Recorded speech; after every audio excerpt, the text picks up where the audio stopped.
And I think we are live.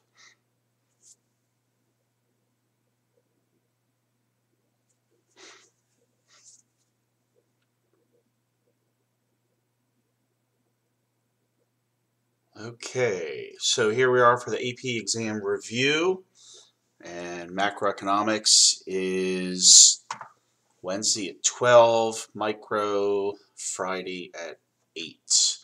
So we have one person in watching so far.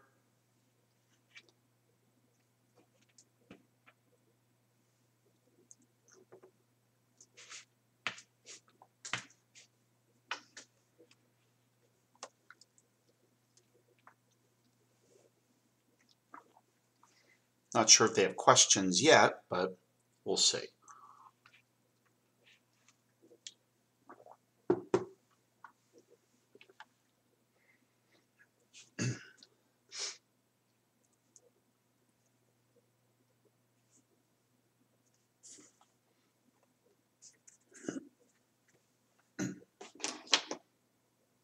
So here we are from 7 to 8 o'clock.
Okay, if you have any questions, go ahead and put them in through the chat and we'll hopefully answer them.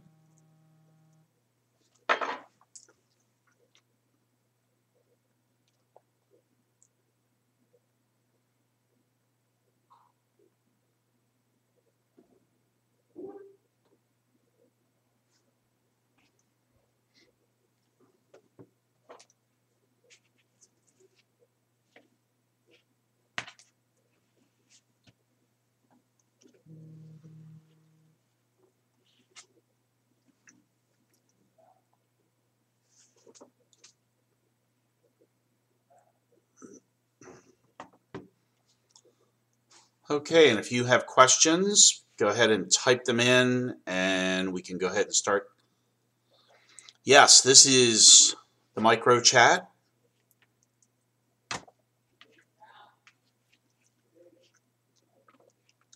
And we've also invited students from Marriott's Ridge to go ahead and ask questions if they like.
Okay, so elastic, unit elastic, and inelastic parts of a curve.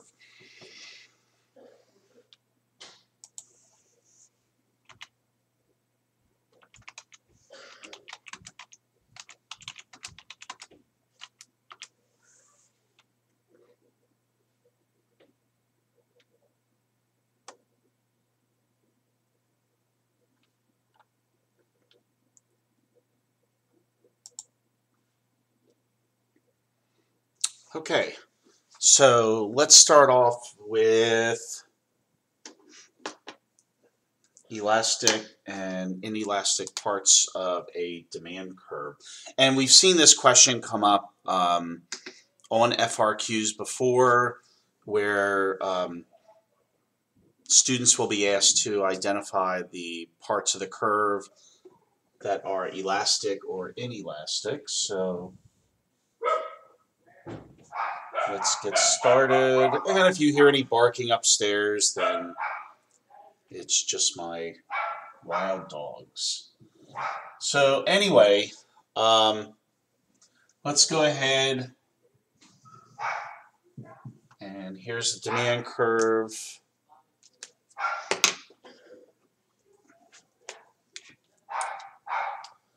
And here's price and quantity.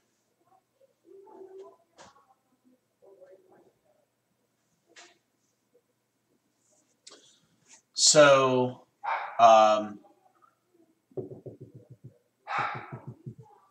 generally, if this portion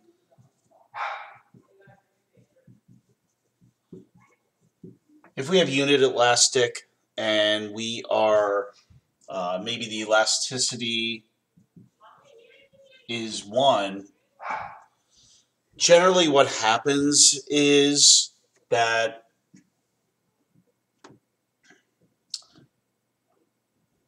this area right here tends to be elastic,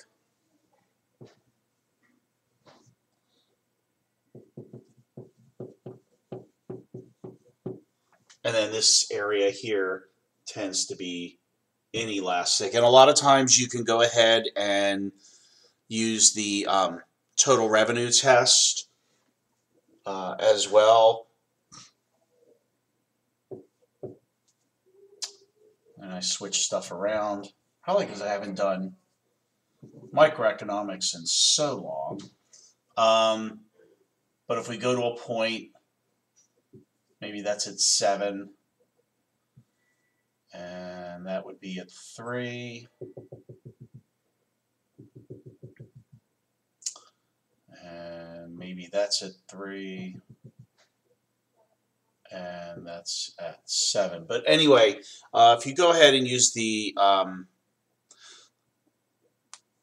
total revenue test, then that should probably solve it. But elasticity tends to be on the higher part of the demand curve and inelastic towards the lower part. And yes, Lindsay, I messed that up. Yes, price is on the y-axis and quantity on the x-axis. Lump sum and per unit taxes for the market and firm graphs. It's a really good question. Covered that a little bit, I believe, didn't we, in a couple days ago, when we looked at the website reviewecon.com. And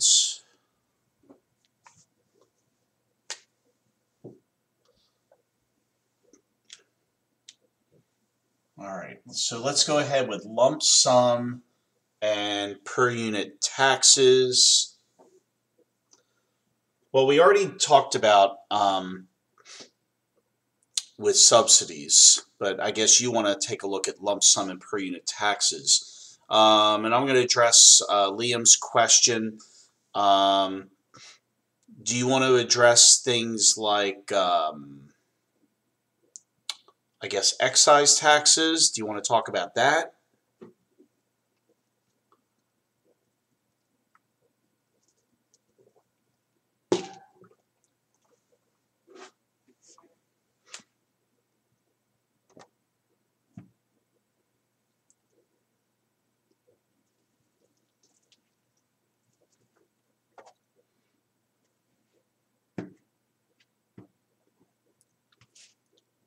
Oh, okay.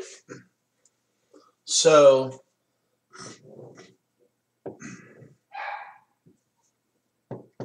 let's go to supply and demand, and quantity, and we have price. So when we did review on, we did some graphing on reviewecon.com on Friday, and we looked at the impact of subsidies on like the ATC curve and per unit tax on the per unit tax would also affect the ATC curve, and obviously per unit tax, because then we're dealing with more of a variable cost. That's going to impact marginal cost. But I guess Liam is asking about per unit taxes, and we're specifically going to look at the market here. And generally, when you see this type of graph on the AP exam, it's a per unit tax, and it's generally on the producer. So, for example, if they're taxing a negative externality like cigarettes, and what happens here, we go across, maybe that's 5, maybe that's $3 is the price. So the producer, right there, there's your tax.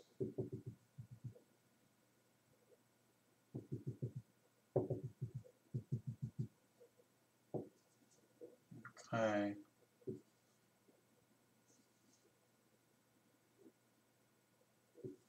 All right. Let me just keep this simple here.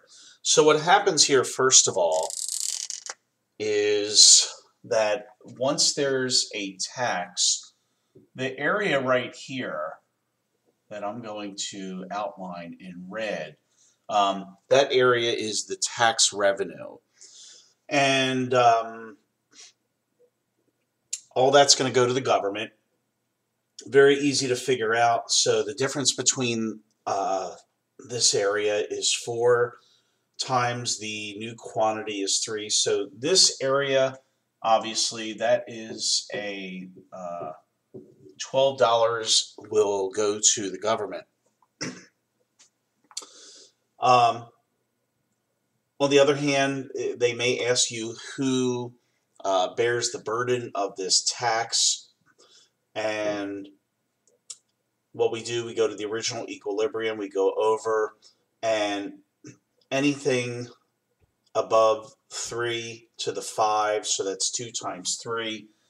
This $6, we made it even for simplicity, $6 for consumer. Consumers will bear the burden, and then $6 for producers to bear the burden as well. So that's generally what you see when we talk about per unit taxes. Excise taxes specifically, they're going to refer to on the exam. And I hope I answered that question. Hope everybody had a very good day. Not exactly the nicest day weather-wise.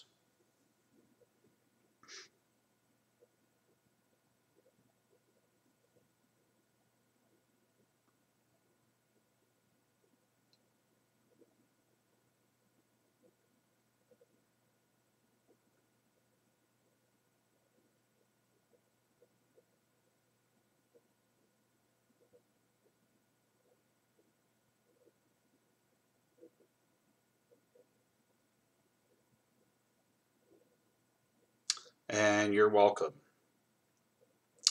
Excise taxes does tend to trip people up. And one thing you have to remember, and I'm going to use the color green right here, a lot of people always think that that the tax is actually different. What you have to do is you have to measure the vertical distance between these 2 points. That's the key here, because 5 to 4, so that's a $4 tax right there.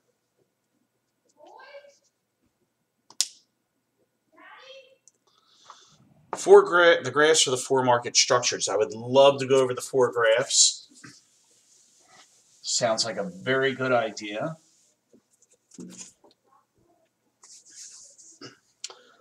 Okay, so I'm going to, first of all, we're going to, and if you have any specific questions regarding the first graph, the first thing, let's go over perfect competition.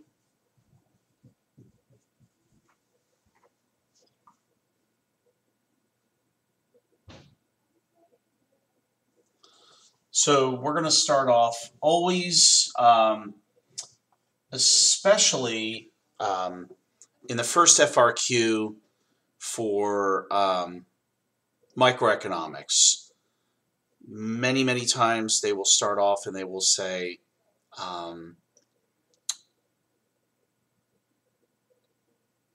draw a side-by-side, which will refer to perfect competition.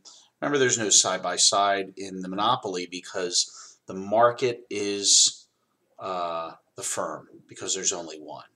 So in perfect competition, we're going to go ahead and we have supply and we have demand. So this is the market quantity. You have to remember, you're going to label the heck out of everything. So I'm putting numbers down in here. Many times they do not ask you to put numbers. You're going to have to put like P sub E or Q sub E. So please remember, to do that. You're going to graph the heck out of things. Let's go ahead. So you would go across. Okay. Now, what happens here is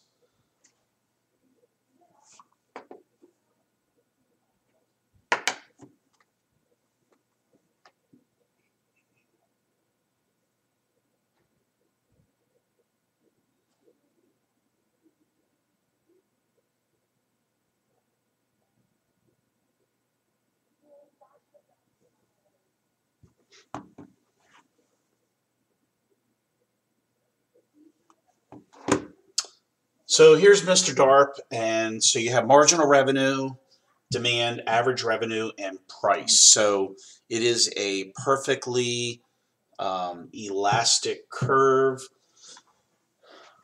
All right, so we start off, we're going to have the Nike swoosh, which is marginal cost. Okay. Now, a couple things that we're going to start off with is that let's go with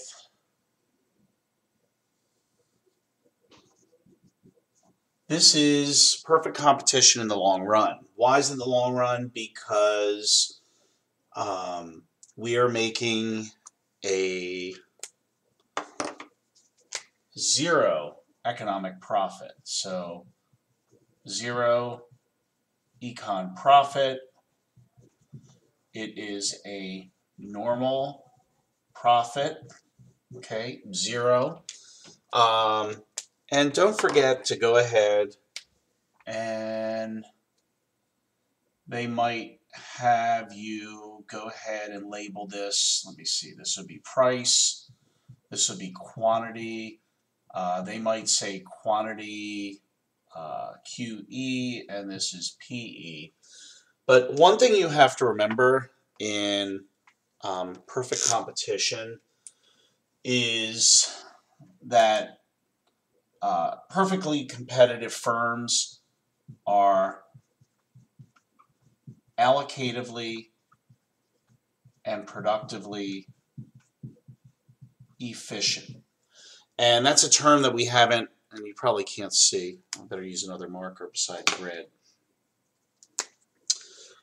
So what happens here, we're looking at, does price equal marginal cost? And if price equals marginal cost, then the firm is allocatively efficient. So they are producing at what, at what society wants.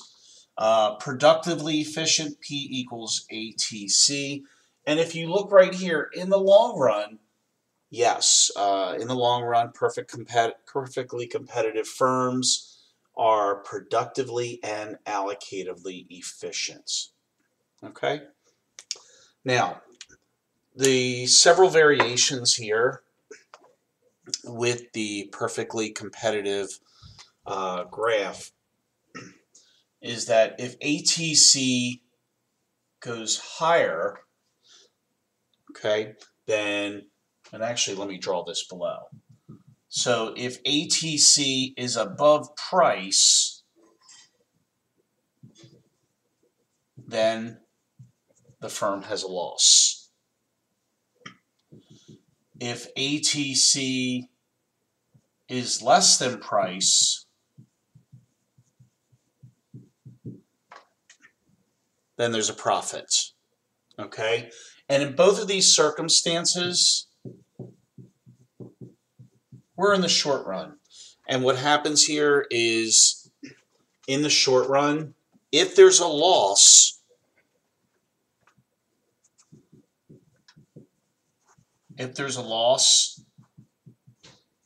then firms will leave. And if there's a profit, firms enter. And that takes out everybody's piece of the pie, gets smaller. So that's pretty much with perfect competition. It's pretty straightforward. I would say also make sure to know the characteristics. There may be some multiple choice questions which ask you to go ahead into the characteristics of perfectly competitive firms, like easy exit, easy entry. There are thousands or many firms as well. Tends to be a very generic type of good as well.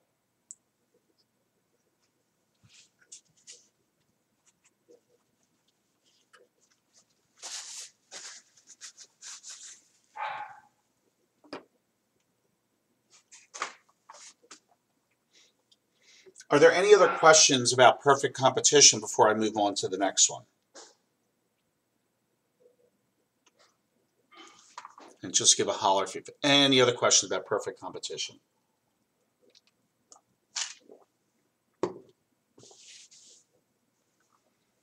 All right. So let's move on from perfect competition.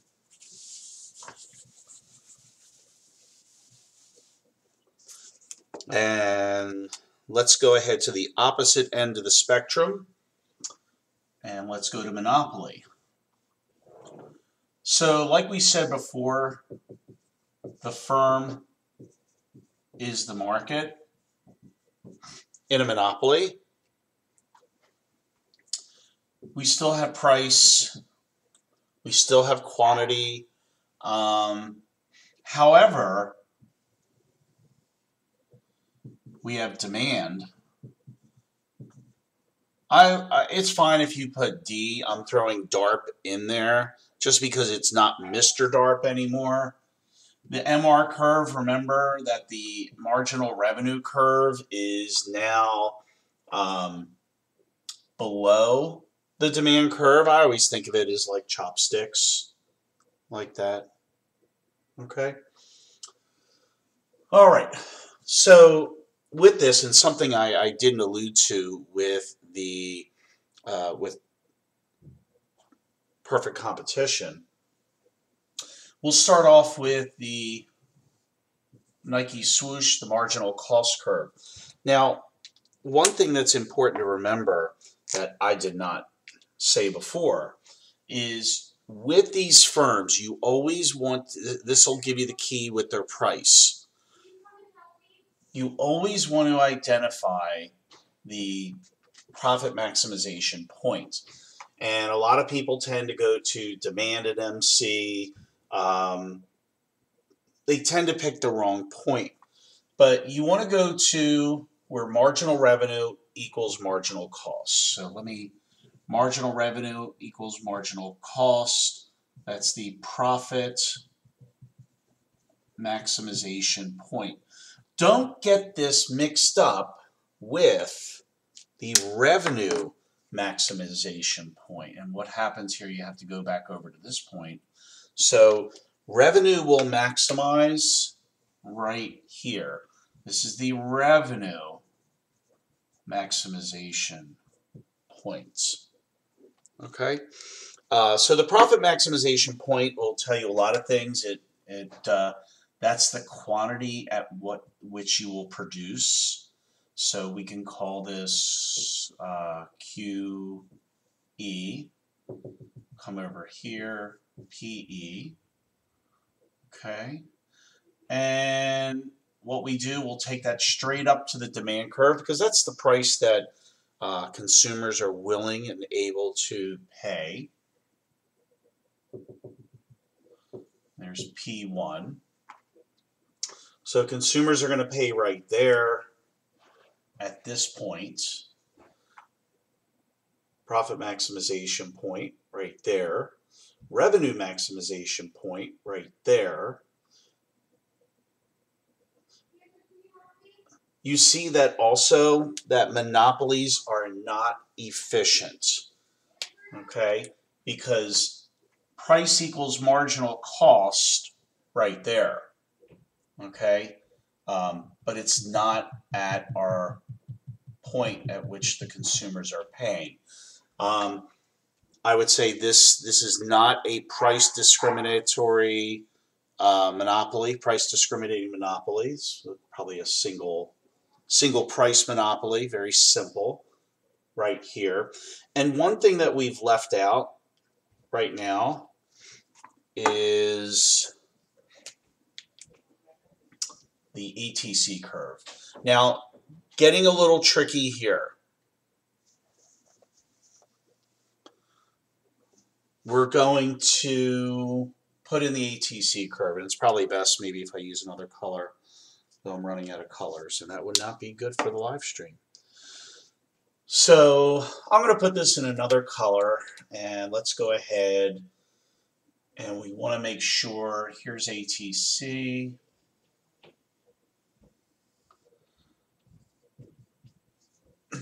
So if I have ATC right there, a couple things stand out. Okay, number one, if we're producing at Q sub E, and actually, well, that's okay. Remember, marginal cost and ATC should cross marginal cost at its lowest point. But regardless, right here, there's our cost point right here. This area right here, since cost is below price, that area is going to be our profit. Now, what would happen here if maybe we think that the firm was incurring a loss, that ATC would be above that demand point, okay? So that's another thing as well. And our question, in a perfect price discriminating monopoly, demand and marginal revenue are the same. And yes, they are. Yes, that is correct, Liam, on that. I've seen that question pop up on an FRQ too. And I will double check for you.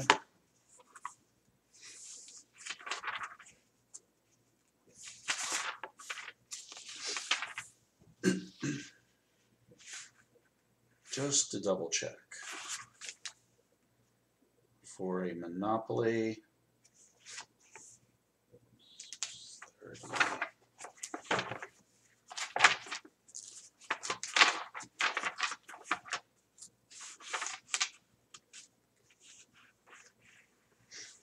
So here we are a single price monopolist because we're charging one price, but we know that monopolies, they have a lot of power, and maybe they're going to charge different prices to different people. Maybe the seniors will be charged less of a price than other people as well.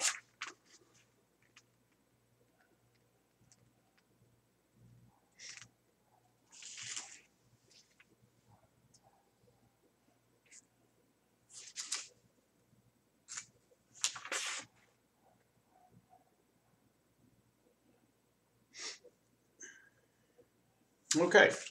All right. Very good. Um, one thing you want to say, and especially remember, there is no curve for an oligopoly. Um, it's it's the monopoly curve. So why is that? Why is there no curve for an oligopoly? Is because basically an oligopoly tends to act as one. They're very powerful, several firms acting as one. So really, when they're colluding, they're acting as one. So a colluding oligopoly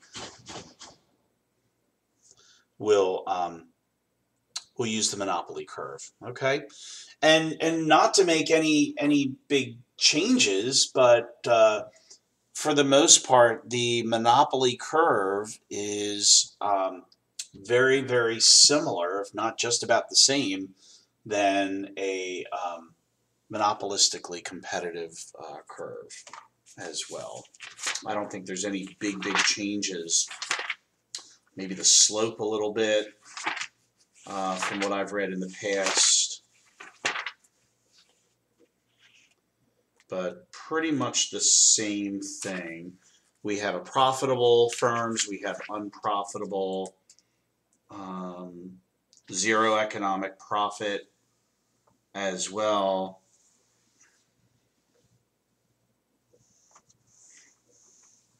And that's basically it.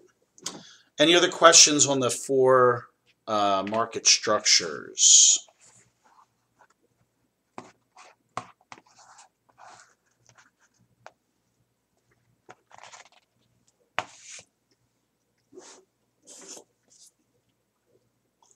Okay. Oh my goodness, Nash equilibrium. Wow. Now I have to go back and really remember that. Okay, Nash equilibrium.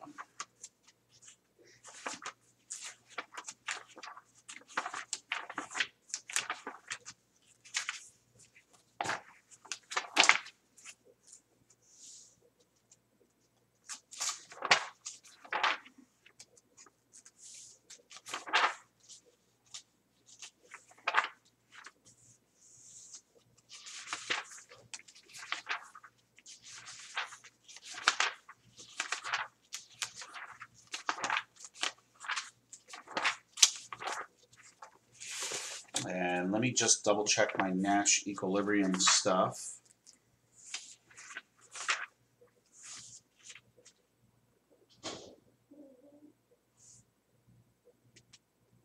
And give me one moment. Let me let the dog downstairs, or he'll freak out.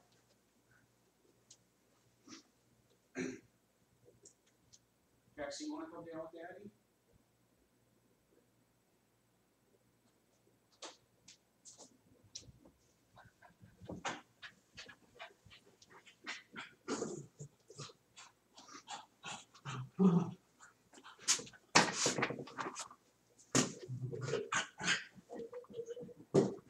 Okay, so we're live streaming and playing with the dog at the same time. So that I think that works out pretty well.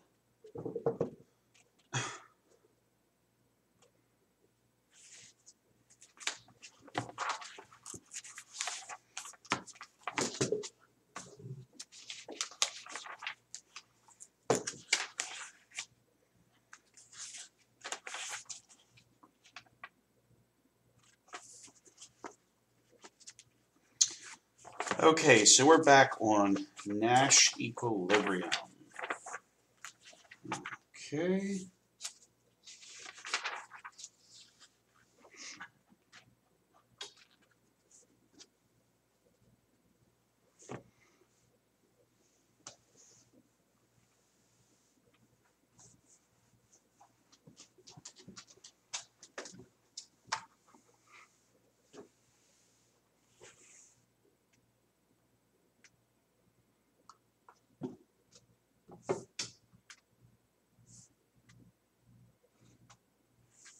Okay, so I know we went over Nash equilibrium in back in micro. We did lots of examples. There is an example. Okay, there is an example in the book, and I'll just throw that one up there real quickly. Or I can show you another example.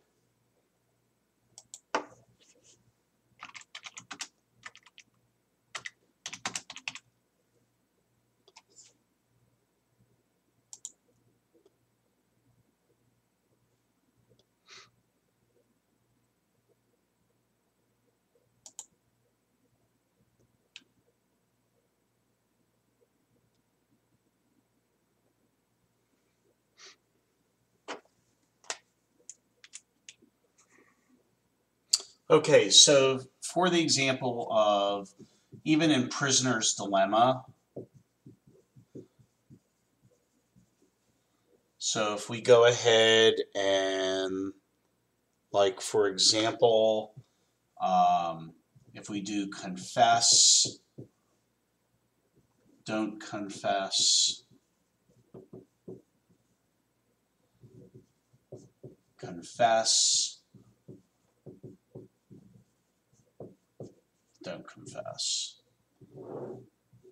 Okay. I'm going to keep it simple here, and whether the numbers actually make sense here. But just give you an overall example, like if you're finding out dominant strategy, you want to go along with this too.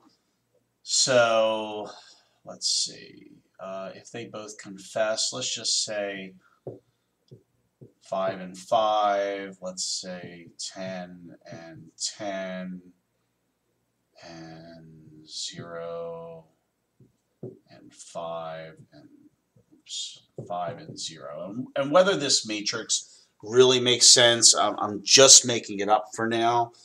If for example, that I'm going to circle some of the dominant strategies here for the firms. Let's say I go here, and let's say I go here, and here, and here. This one here is going to be the Nash equilibrium. And I'm not going to do all the computations and things like that because I don't have those things up my sleeve right now. But that's a Nash equilibrium because of both of the dominant strategies are in the same box there. So sometimes you can have more than one dominant more than one Nash equilibrium in a payoff matrix, just to let you know. Okay.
Okay, any other questions that you want to throw out there?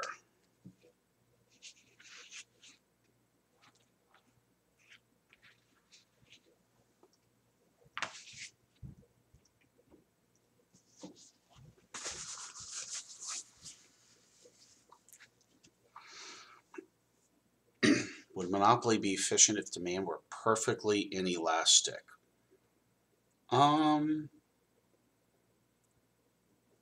That's a good question.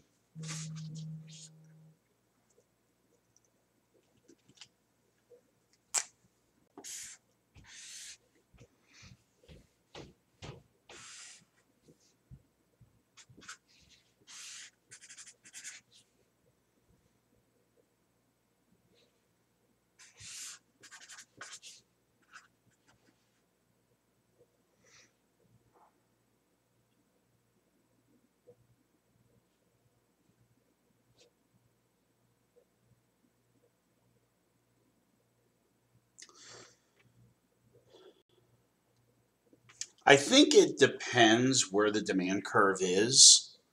I think maybe if it lined up with the profit maximization point, then I think it would be efficient.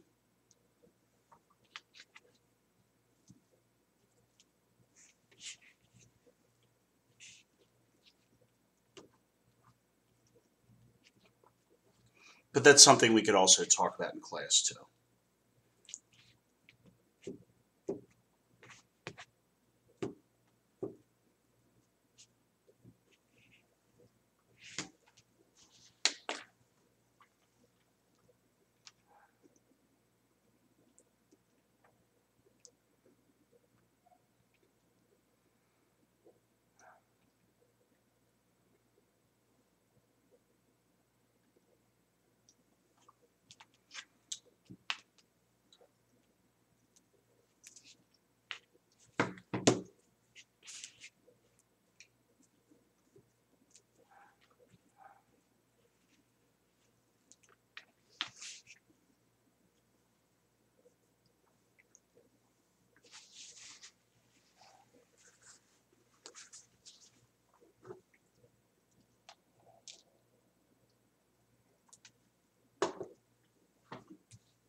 Any other questions? I guess everybody's so busy with Mother's Day today. Or maybe studying for other AP exams, possibly. What exams are tomorrow? Anybody have exams tomorrow?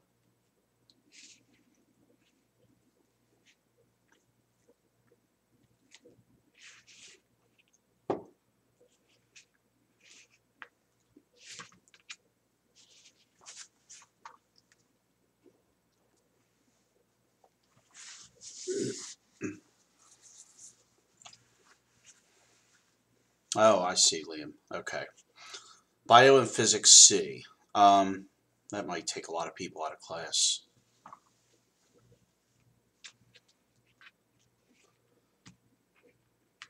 I'm surprised Shashank is not out there asking questions.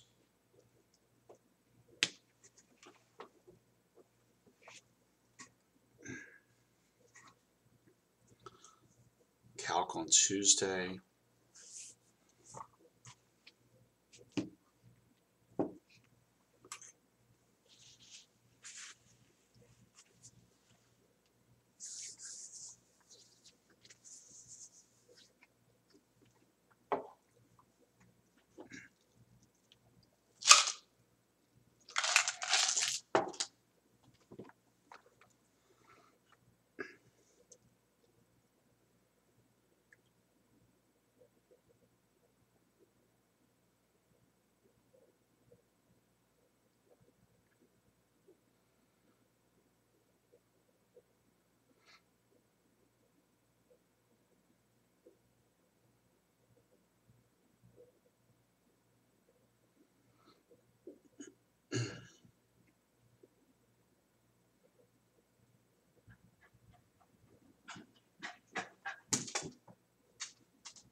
Oh, the PPC. I love going over the PPC. All right, so with the PPC, you're going to see the first couple questions. Oh, my dog is here. He smells food. Come here, buddy. Here, some fish. Okay. My dog has endless utility for food. I think dogs would eat themselves to the death if they could. Is that right, buddy? Yeah. All right, so the PPC, first couple questions usually on both exams relate to multiple choice wise, relate to opportunity costs, to PPC. You might see, what's the other one? Comparative advantage, absolute advantage. So anyway, the PPC, you're going to see that, and you're probably also going to see the PPC somehow in an FRQ. And it could be in either exam. I know that with some of the examples recently, we've seen that in macro. So the PPC in micro and the PPC in macro. In micro, you're gonna see maybe like clothing and food in micro. Okay, and that's the law of increasing opportunity costs. As let's say we're producing food right here. In order to get over there, we're giving up food. Okay, so that's the opportunity cost of producing more clothing. If we're producing inside, and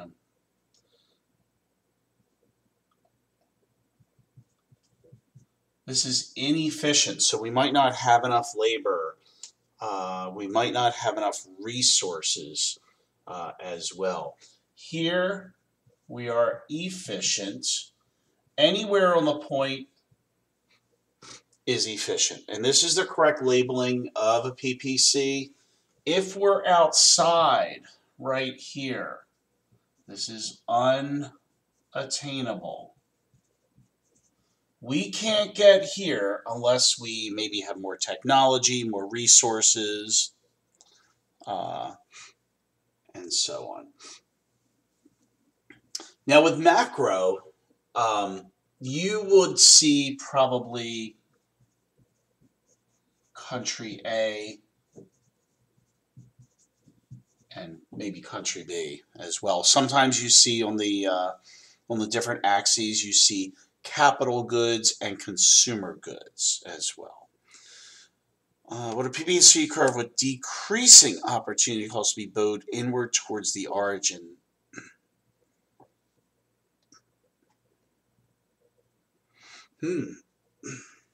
That's a good question. I don't know. That's one for the research. Decreasing opportunity cost. I don't know.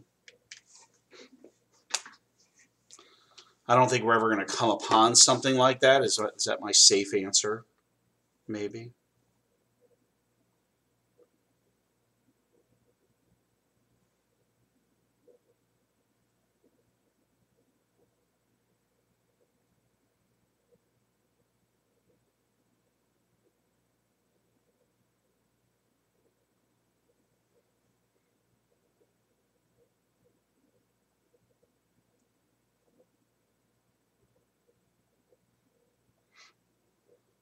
And we're going to get ready and start the macro session soon. I think the micro session was pretty light, obviously.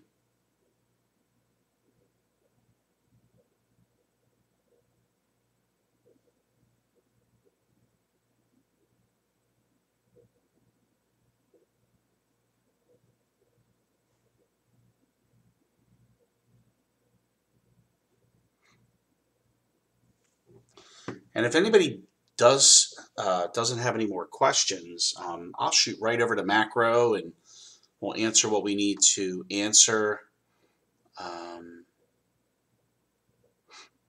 I know that I think on when we do our cram sessions on Tuesday and Wednesday for macro, I'll do a Q&A session as well, and I think we'll watch a Clifford review session also.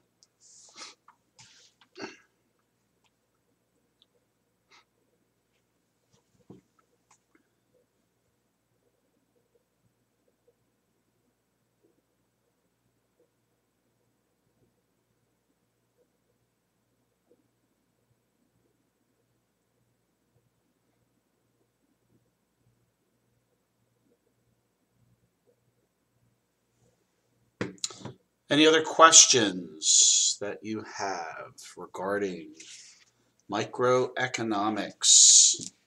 I think what I'll do right now, Liam, do you have exams tomorrow? You're not taking bio, right?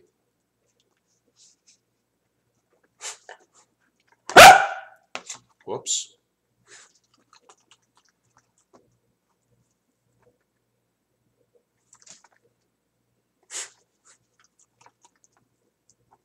Oh, bio and physics, see.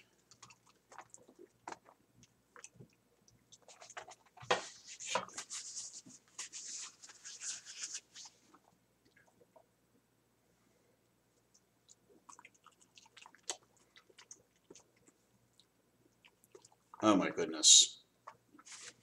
Well, Liam, I will not see you tomorrow because I have a family event tomorrow, but you guys will be working on factor market multiple choice in your group. So you get to work with Ethan and Shashank on factor market, but I will be in around 10 o'clock tomorrow if you guys need anything, maybe Cal stamps or stuff like that.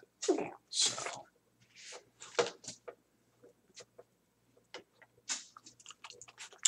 Okay.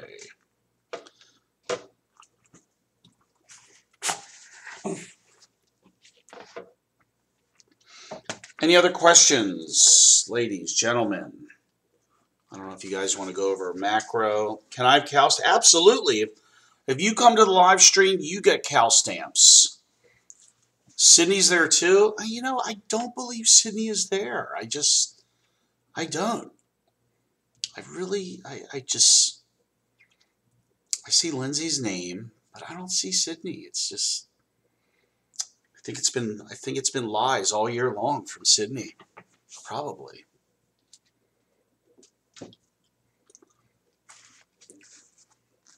Just kidding. Of course you can have,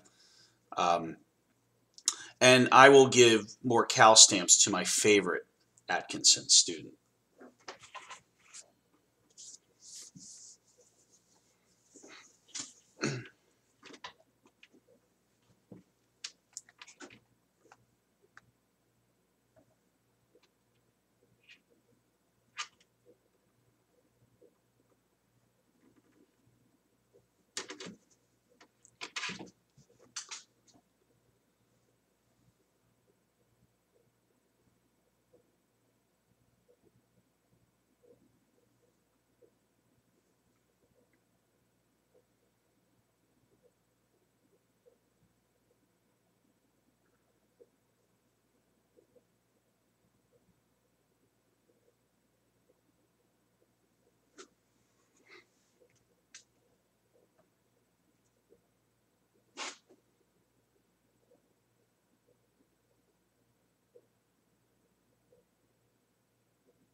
Well, we shall see tomorrow.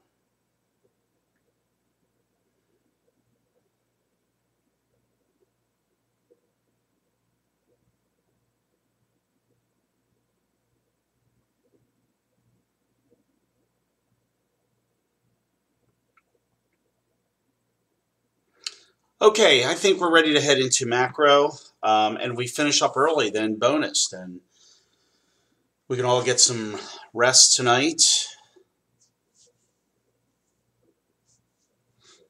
So let me erase this.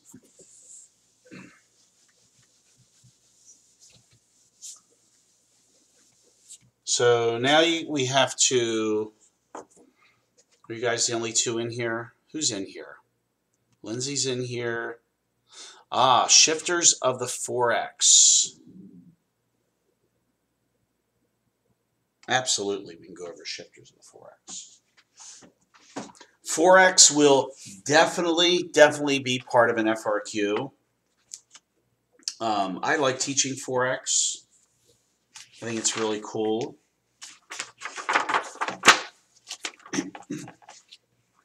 So let's take a look.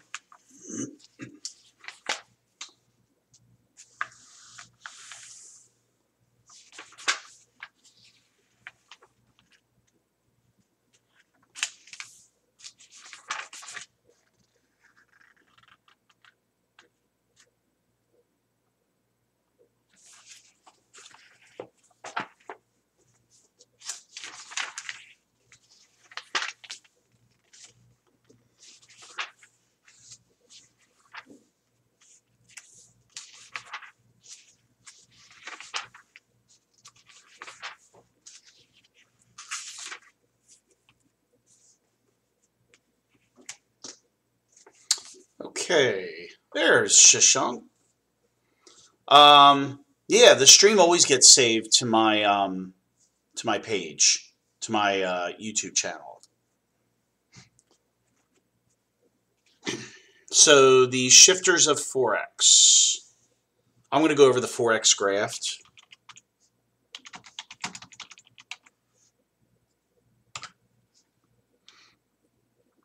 Clifford's got a real good shifter video as well.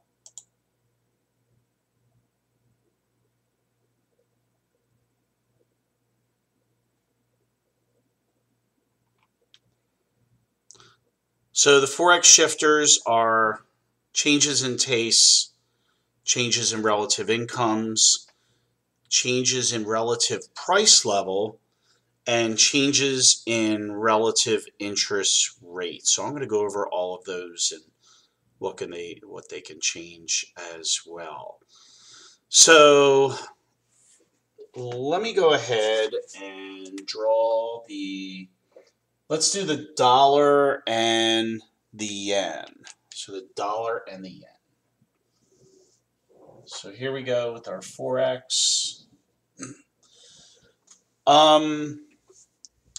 I guess most of the time when I've seen this on AP Macro, you're pretty much only drawing one. I'm going to draw both just to show you a couple things. So if this is the market for dollars and this is the market for Japanese yen. So we have supply for the dollar. We have demand for the dollar. We have supply for the yen. We have demand for the yen. Now, what you have to remember here is with exchange rates, when we're comparing the dollar, we're comparing it to another currency. It's always one currency in relation to another. So this would be yen over dollar. This would be quantity of dollars. Here's the other side. This would be dollars over yen and quantity over yen. Here's our quantity. Here's equilibrium, quantity, exchange rate, equilibrium. Okay. Very rarely do you see a one-to-one ratio with a currency. Canada and the US were at that a few years ago. I think it was like $1 equaled 98 Canadian cents. But no, it's not like that. I don't even know what the exchange rate is now. So, couple things here. Let me go over some examples. And your problem set had tons of examples on this as well. But if we start off with like changes in tastes. So let's talk about tastes. And then we have relative incomes. And when they mean relative incomes, it's like the United States versus Japan. Price levels and interest rates. Okay, so we've got those four here. So with the Forex, let's throw out an example that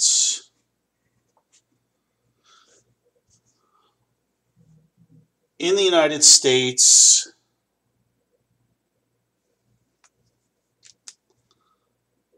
the United States has an affinity for Japanese sushi. Does that make sense? Okay. So people in the U.S. want Japanese sushi. Okay? That makes sense.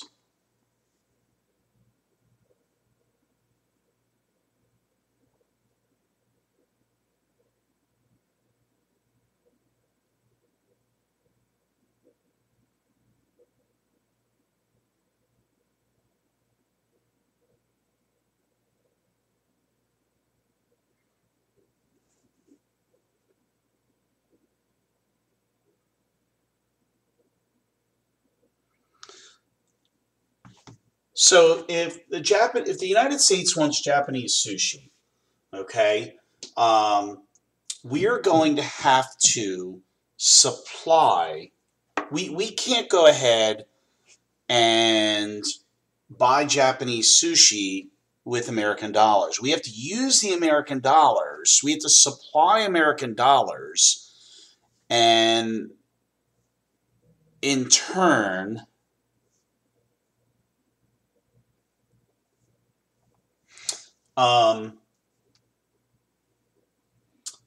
we will be demanding Japanese yen to purchase the sushi. So what happens here, supply will shift to the right, okay? Demand for the yen will shift to the right. Now, a couple things happen here that I'm going to point out and it's all relative. So what happens here, you see that now it's actually fewer yen per dollar. So what happens here, since it takes fewer, it's fewer yen per dollar, we see that the dollar has actually depreciated. Okay, so here it might be 4 yen per dollar, but since it's below equilibrium, it might be like 1 yen for $3. Okay, so the dollar has depreciated in value. It takes many less yen to equal a dollar. Okay, so the dollar has depreciated. On the other hand, here, same thing, but opposite direction. Now it's more dollars make up a yen. So it takes more and more dollars to equal 1 yen, and the yen has appreciated. So whenever you do this, whenever you see foreign currencies, if supply increases, demand has to increase. If supply for a currency decreases, the demand for that currency decreases as well.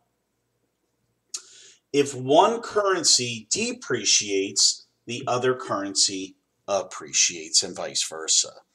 And Lindsay or Sydney, whoever is talking there, I don't know if you want to go over any other examples with the, like in terms of the Forex shifters, but TACE would be like, we went over the one example with if the United States citizens want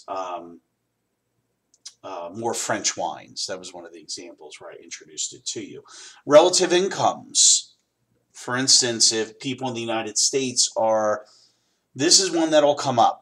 You will definitely see it on an FRQ. They'll say, like, suppose the incomes in the United States are increasing. Well, number one, if our incomes are higher relative to Japan, their incomes are lower.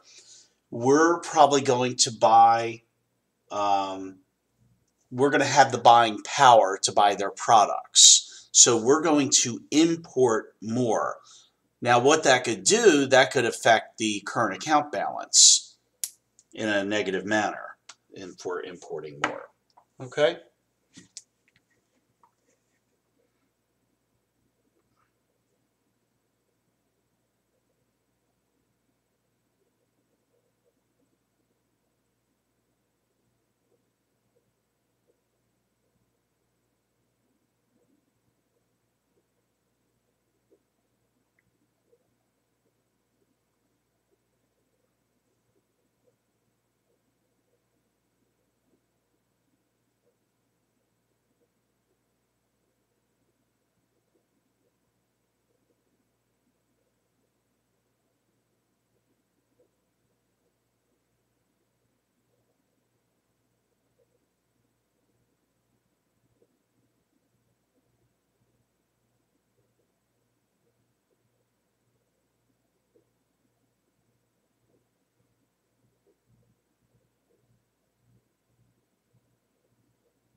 Oh, classical versus Mr. Darp. Shashank, that was in micro. We're doing macro now, buddy. We're doing macro.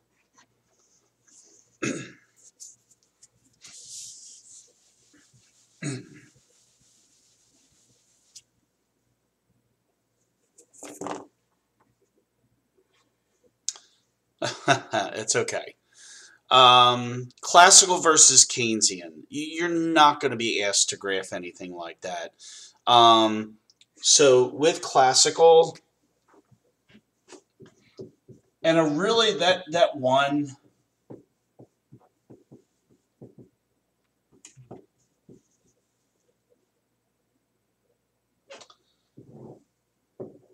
So classical is like your Hayek.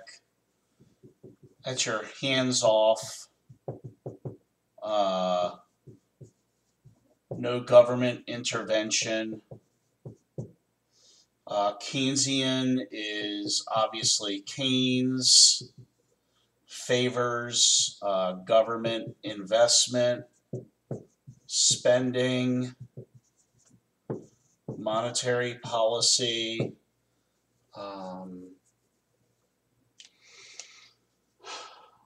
So yeah, classical is your hands-off, and Keynesian favors spending.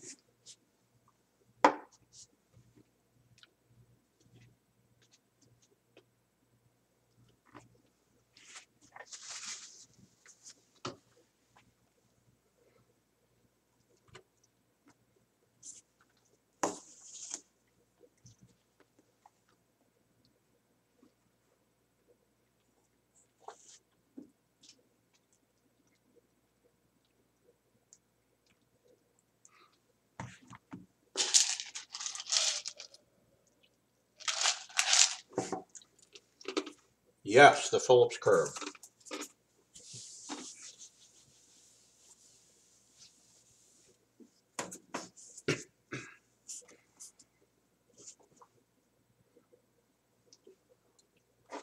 Okay, so I'm going to draw a side-by-side with this.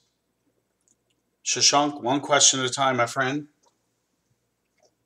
But you'll be next. Okay, so we have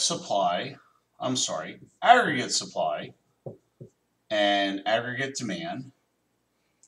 We have GDP real. You always have to put real.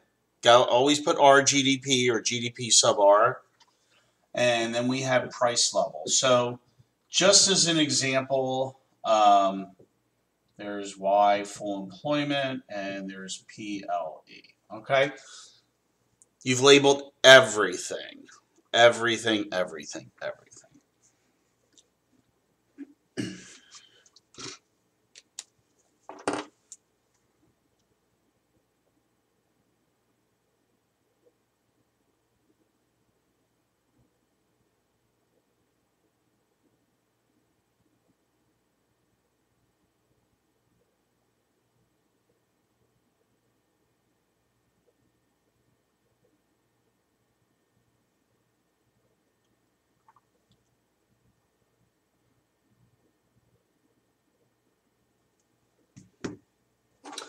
So then we have the Phillips curve.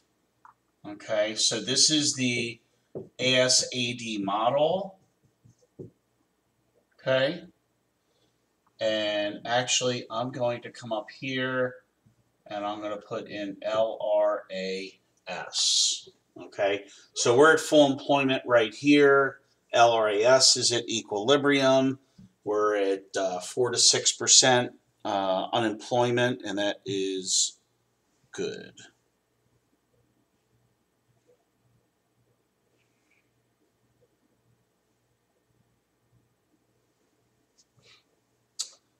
All right. Here is the short run Phillips curve.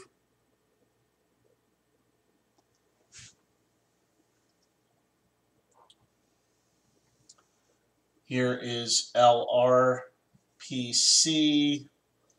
Here's your 5%. Here we have inflation and unemployment. Okay. All right. So, a couple things here with the Phillips curve.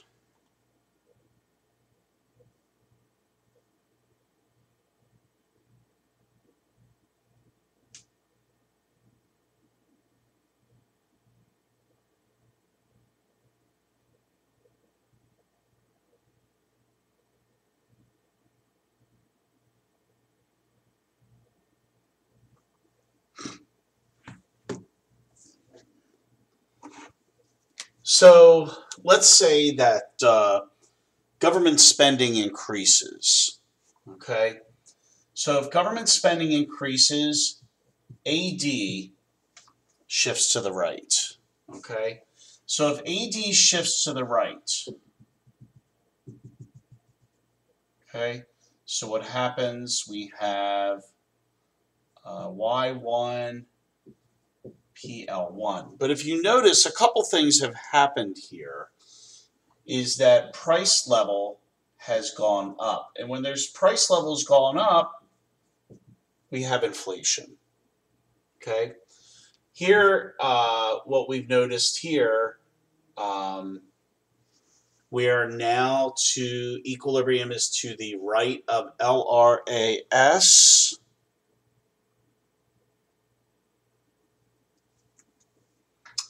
And we are in a inflationary gap. So right here. So unemployment has gone down. All right. So PL has gone up. Unemployment has gone down. Hey, Julian, we are in macro, bud.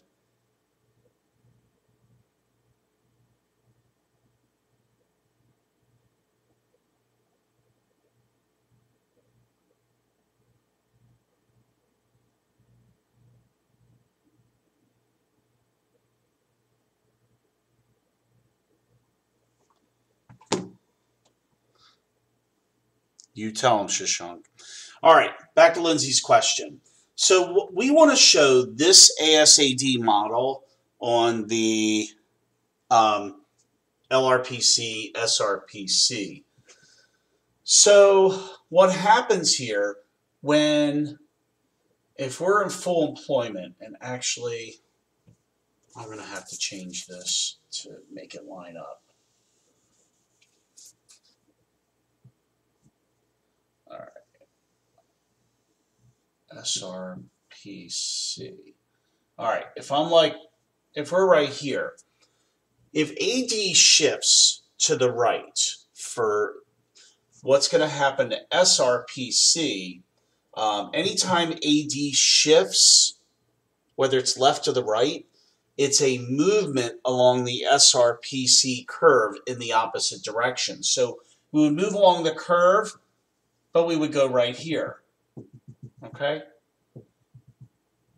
And what you'll see that happens is that we went from here, point A. You always want to label your points on the SRPC curve. If you went from point A to point B, you'll see that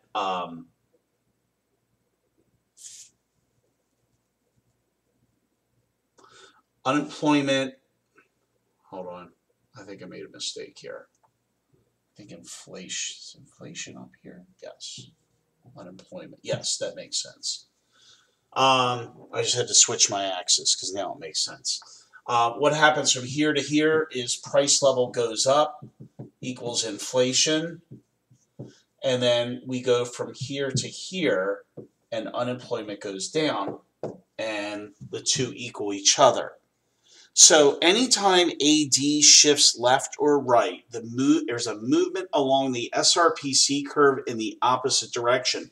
And this right here, this is like my double check.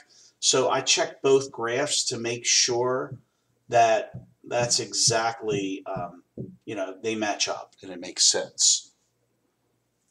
Now, if AS shifts,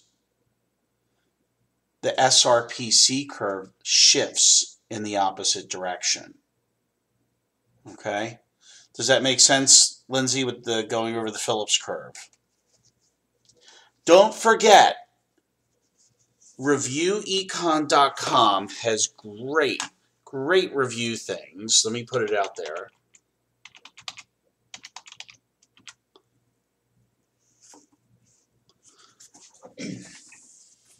I like the simple questions. Okay.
Okay, so Shashank wants to talk over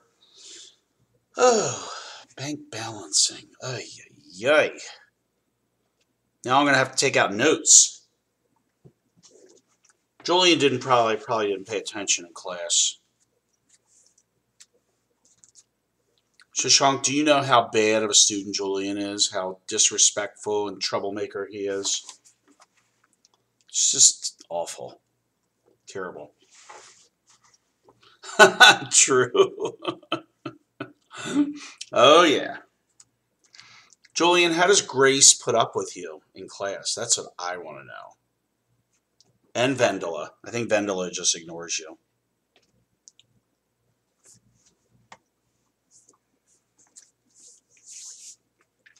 All right, we're going over the bank balance sheets. Awesome. I wish I had some notes so I could go over some of this with you guys. Let's see, bank balance sheets.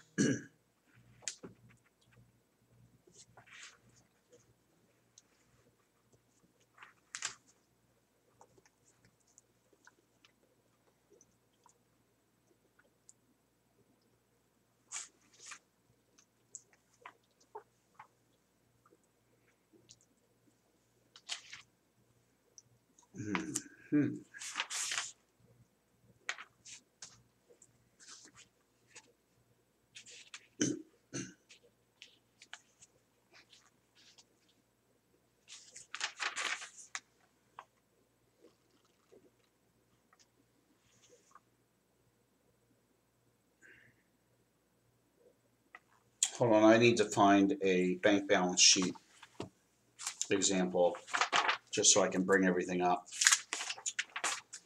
Let's see.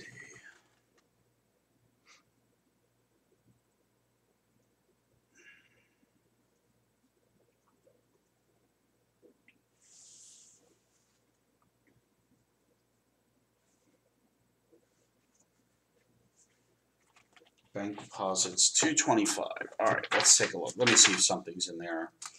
And that'll make it a lot easier for me to give you guys an example as well. If not, it's okay.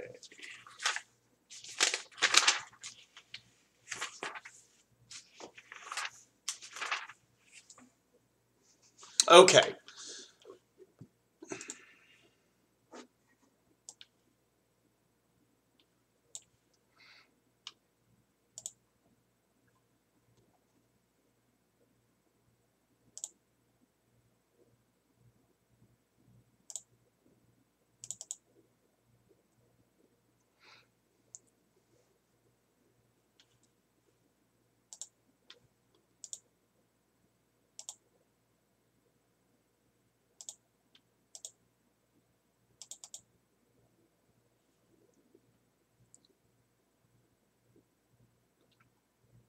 Yeah, you guys, your last day is the 24th. You guys are almost done.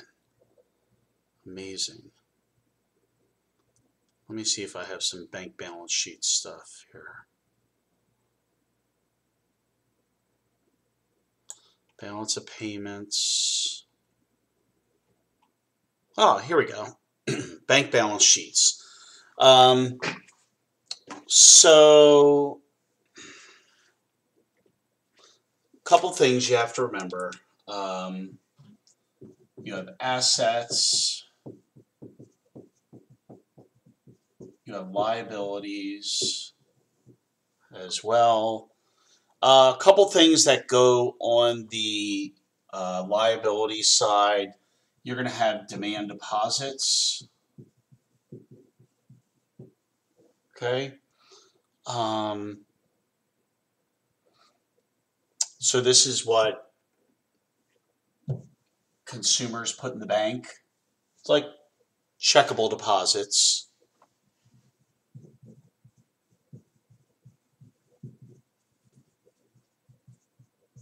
Okay.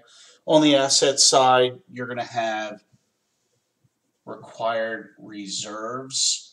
So banks have to hold this amount. Okay. Then you have excess reserves, and this is what they can loan out. And then you might have consumer loans. I believe bonds as well. There's some really good, there was a very good Clifford on this that you might want to look at as well. But I'm just going to go over some basic stuff because I've done all this stuff before and yada, yada, yada. So let me talk about real quick the reserve requirement and the money multiplier. So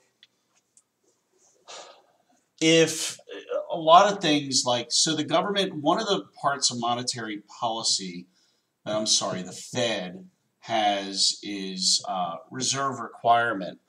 And currently our reserve requirement is 10%. It hasn't been changed in many, many years. So if we want to find out how much banks have to hold, then we would use 1 over 0.10, which would give us a multiplier of 10. Okay, so 0.10 into 1, that gives us a multiplier of 10. You'll definitely see some questions regarding the multiplier on the AP exam, but what that'll do, it's not as complicated as you think it is. They're not going to make a problem so complicated that it's going to make you, that it's going to take you hours to do it. It's just, they're not going to do it. They want you to understand the basics. This is Introduction to Macroeconomics, Introduction to Micro. So what happens here, let's say that, for instance, they put in $5,000, okay? And the reserve requirement is 10%. So what happens here is that 10% of this 5,000, which is 500, 500 has to be held in reserves. They can loan out 4,500 of that. Now, who knows about loans? I mean, that's all excess stuff, you know, totally excess.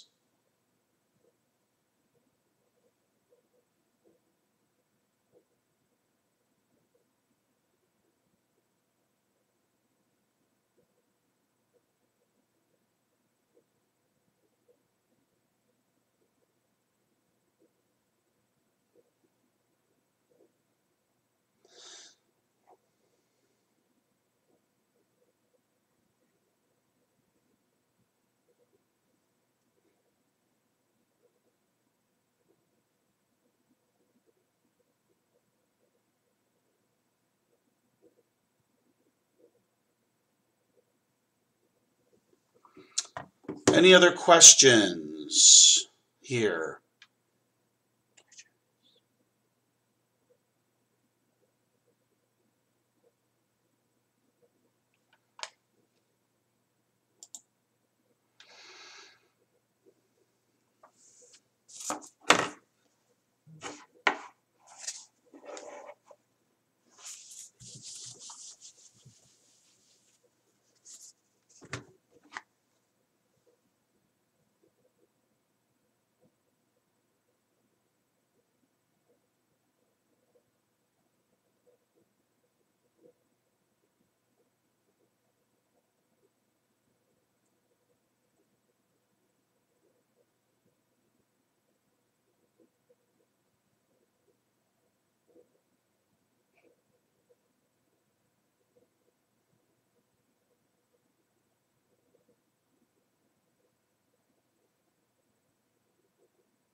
Okay, so monetary and fiscal policy.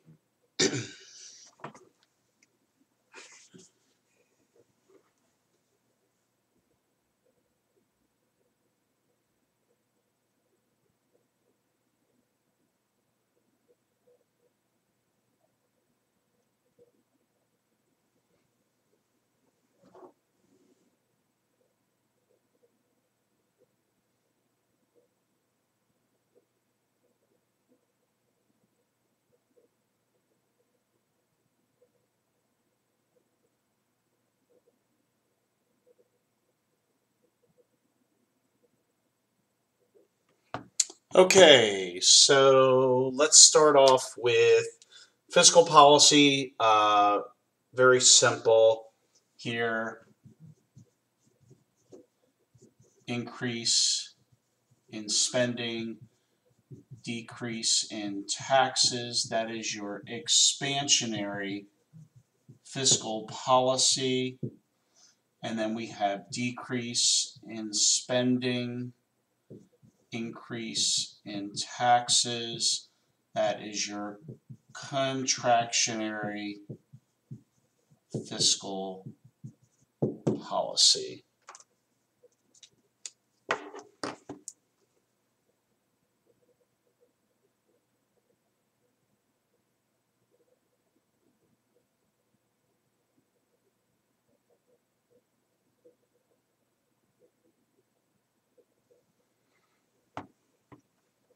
Now, monetary policy, just to go over, we're not going to go over the ins and outs and all that stuff.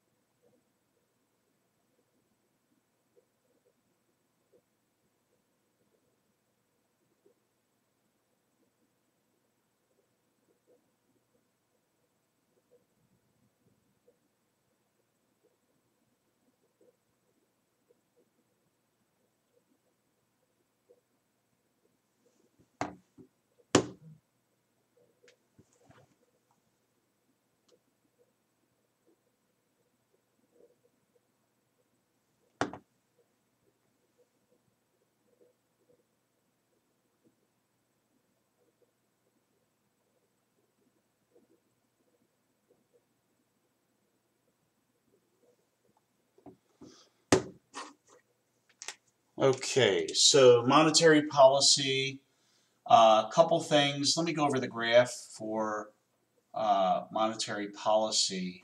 Really, the money market graph.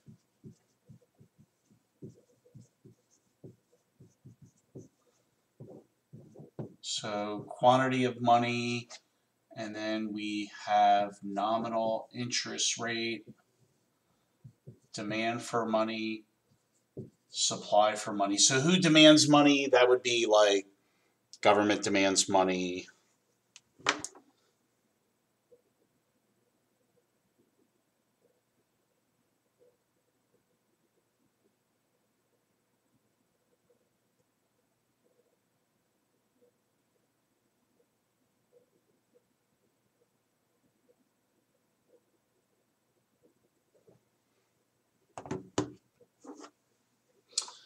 And what happens anytime that supply of money shifts to the right, what we're doing here is, number one, we are increasing the money supply. It can only be done by the Fed. 3, it would be through the reserve requirement being dropped. 4, discount rate dropped. And 5, the buying of bonds. So these are 5 things that would shift, or what happens. They increase the money supply. Increasing the money supply obviously will affect the ASAD curve because people are going to spend more.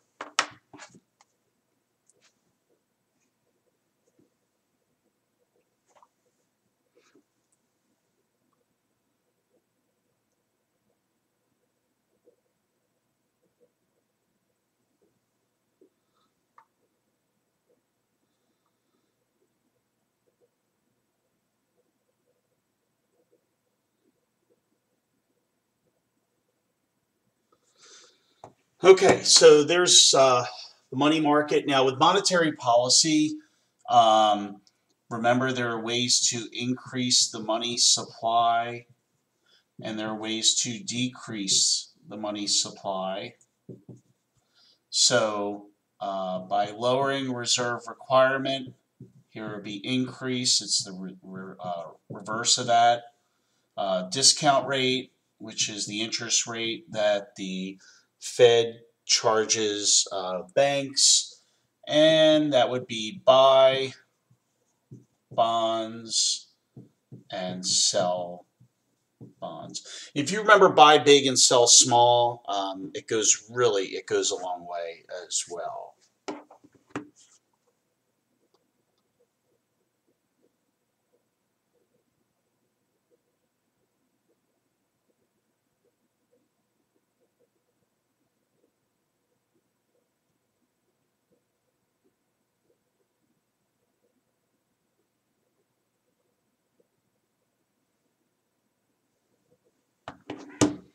Okay, loanable funds. Um,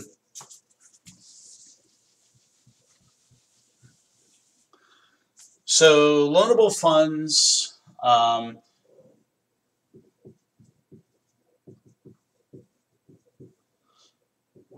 we have supply of loanable funds, we have demand for loanable funds, we have quantity of loanable funds, and as you see here, this is the real interest rate, and this really gets in with like investment and so on and so forth.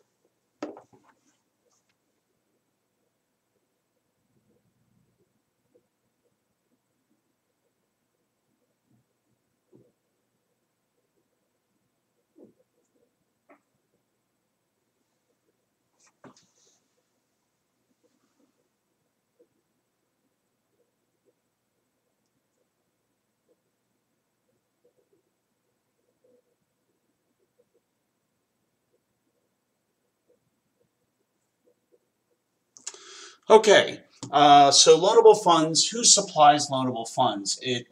Consumers put the money into banks. So if consumers are, let's say there's a tax cut, um, then consumers are going to have more money. They're probably going to put it in the bank and they're going to supply for more loanable funds. If consumers decide, if the question says like consumers are savers, then supply of loanable funds goes up. And what that does, that drives the interest rate down, quantity of loanable funds up. Who demands them?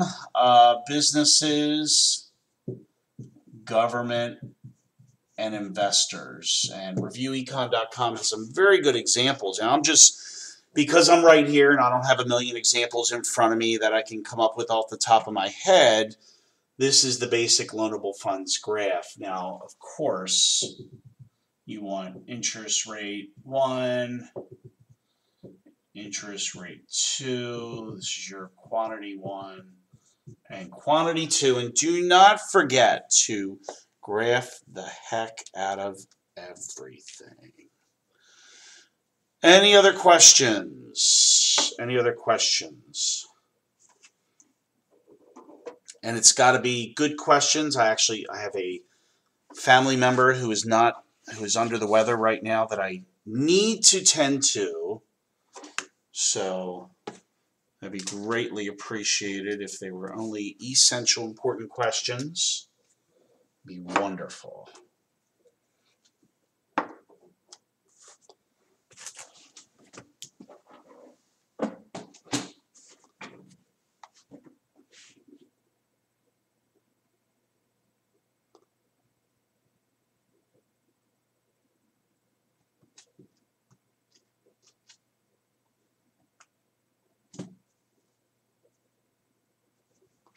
Okay, well, I don't know how these, oh,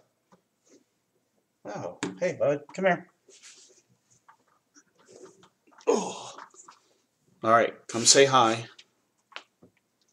Here.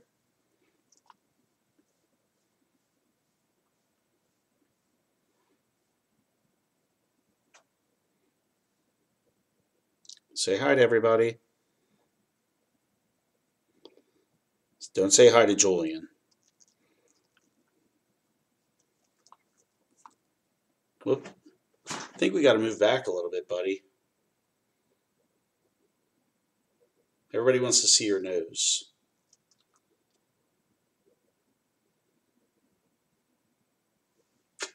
All right, you're a good boy. Okay, all right. Well, if that's it, I'll see you guys this week. We do have after school review on Tuesday, I believe Wednesday, and I did add Thursday in as well. So have a great night, everybody. Everybody gets Cal stamps. Everybody gets Cal stamps. We'll see you later. All right, let me find out. How do I stop this streaming? I press